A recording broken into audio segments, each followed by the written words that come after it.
MP board class 12 वाले सभी बच्चों का 18 फरवरी 2026 का व्यवसाय अध्ययन का जो पेपर है आ चुका है। माय डियर फ्रेंड्स, मेरे द्वारा जो प्रश्न पत्र बताए जा रहे हैं ये ऐसे प्रश्न हैं जो 100% आपकी परीक्षा में छपते हैं और मोस्ट इम्पोर्टेंट क्वेश्चन है। एक भी प्रश्न आपको छोड़ना नहीं है। मैं आपसे कह रहा हूँ कि प्यारे विद्यार्थियों, मेरे द्वारा आपको सेट ए, बी, सी और डी बताए जाएंगे। अगर आपने इन चारों सेट पेपर को देख लिए तो 95% पेपर बाहर नहीं जाएगा। तो सभी छात्र ये पूरा का पूरा पेपर देखेंगे और अच्छे से याद करेंगे। तो ये सारे के सारे मोस्ट इम्पोर्टेंट क्वेश्चन को पढ़ें और अपनी तैयारी को आप सभी बच्चे मजबूत जरूर करें। क्वेश्चन आप देख सकते हैं आपकी स्क्रीन के सामने। प्यारे विद्यार्थियों, पहला प्रश्न बहुत ही ज़्यादा मोस्ट इम्पोर्टेंट है जो परीक्षा में बार बार पूछा जाता है। निम्नलिखित में से कौन सा कार्य प्रबंध का प्रथम कार्य है? तो प्रबंध का प्रथम कार्य क्या होता है? नियोजन जो होता है प्रबंध का प्रथम कार्य होता है। तो इसमें आपको लिखना है नियोजन विल बी करेक्ट आंसर। निम्नलिखित में से कौन सा सामाजिक पर्यावरण का एक उदाहरण है? तो सामाजिक पर्यावरण का एक उदाहरण होगा परिवार का गठन। नियोजन का मुख्य उद्देश्य क्या होता है? तो नियोजन का जो मुख्य उद्देश्य होता है पूर्वानुमान लगाना। तो इसमें आप पूर्वानुमान लगाना करेक्ट करेंगे सभी छात्र। वहीं अगला प्रश्न देखिएगा, निम्नलिखित में से किसका योजना से संबंध नहीं है? तो अभिप्रेरणा का योजना से संबंध नहीं होता है। चालू संपत्तियां वे संपत्तियां होती है जो रोकड़ में परिवर्तित होती है 1 साल के अंदर। तो इसमें आपको लिखना है 1 साल के अंदर। सभी बच्चे चैनल को सब्सक्राइब जरूर करके रखें क्योंकि मैं आपको पेपर बता रहा हूं तो पेपर 100% पेपर आएंगे, लेकिन चारों सेट पेपर देखने होंगे। चालू संपत्तियां वे संपत्तियां होती है जो रोकड़ में 1 साल के अंदर परिवर्तित हो। विपणन है तो विपणन में आपको लिखना है ग्राहक उन्मुखी। तो ग्राहक उन्मुखी ये विपणन होगा, ये आप ध्यान रखना है। अगला देखिएगा, अगला है रिक्त स्थानों की पूर्ति कीजिए वाले प्रश्न। प्रबंध के सिद्धांतों की रचना द्वारा की जाती है। तो ये की जाती है प्रबंधकों के द्वारा। तो यहाँ पर आपको क्या लिखना है? लिखना है प्रबंधकों द्वारा। चयन प्रक्रिया का प्रारंभिक चरण है। तो माय डियर फ्रेंड्स, आप जानते हैं कि भर्ती जो होता है, भर्ती चयन प्रक्रिया का प्रारंभिक चरण होता है।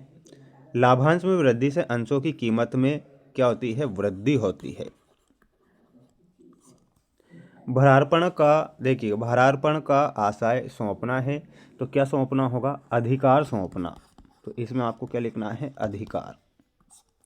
सेबी का मुख्यालय कहाँ पर है? तो सेबी का जो मुख्यालय है वो है मुंबई में स्थित। अच्छे पैकेजिंग से माल के में सुविधा होती है। तो माल के परिवहन में सुविधा होती है अगर पैकेजिंग अच्छी होगी तो।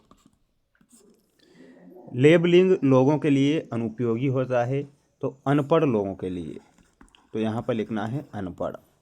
आप इसका एक स्क्रीनशॉट ले लें सभी छात्र और पूरा पेपर पढ़ लें। पेपर अगर बता रहा हूँ तो पेपर आपका बाहर नहीं जाएगा। आप सभी छात्रों को सिर्फ इन प्रश्नों को पढ़ना ही है क्योंकि ऐसे क्वेश्चन हैं जो परीक्षा में छपते हैं और बार बार छपते आ रहे हैं। पदोन्नति, पदोन्नति में आपको मिलाना है आंतरिक स्रोत से। अभिप्रेरणा में हो जाएगा आपका एक सामान्य प्रेरक प्रक्रिया। पर्यवेक्षण कार्य में मिलाना है अधिकारी द्वारा किया जाता है। और वृत्ति में आपको मिलाना रहेगा, देखिएगा वृत्ति में क्या हो जाएगा आपका ऑप्शन नंबर ए प्रशिक्षु। एक मार्क में आपका क्या हो जाएगा? तो एक मार्क में हो जाएगा आपका कृषि उत्पाद। और हॉल मार्क जो होता है स्वर्ण आभूषणों पर होता है। तो ये आपकी जोड़ी यहाँ पर कंप्लीट हो चुकी है। आप स्क्रीनशॉट के माध्यम से इसे जरूर पढ़ेंगे। अगला प्रश्न देखिएगा, ये रहा आपका अगला प्रश्न। अधिकार अंतरण सभी व्यवसायों में अनिवार्य होता है, ये बिल्कुल सत्य है। नियंत्रण एक सतत प्रक्रिया है, ये भी सत्य है। समता अंशधारियों को कंपनी में मताधिकार प्राप्त नहीं होता है, ये गलत होगा। पूंजी बाजार तथा मुद्रा बाजार दोनों समान है, ये गलत है। नियुक्तिकरण को प्रबंध का कार्मिक फलन भी कहते हैं, ये सत्य है। विपणन क्रियाओं का अंतिम ध्येय माल या सेवा का विक्रय करना नहीं है, यह सत्य होगा। आप स्क्रीनशॉट जल्दी से ले लेंगे। ये रहे आपके अगले महत्वपूर्ण क्वेश्चन। प्रबंध किस प्रकार का प्रयास है? तो प्रबंध जो है एक सामूहिक प्रयास है। तो इसमें आपको क्या लिखना है?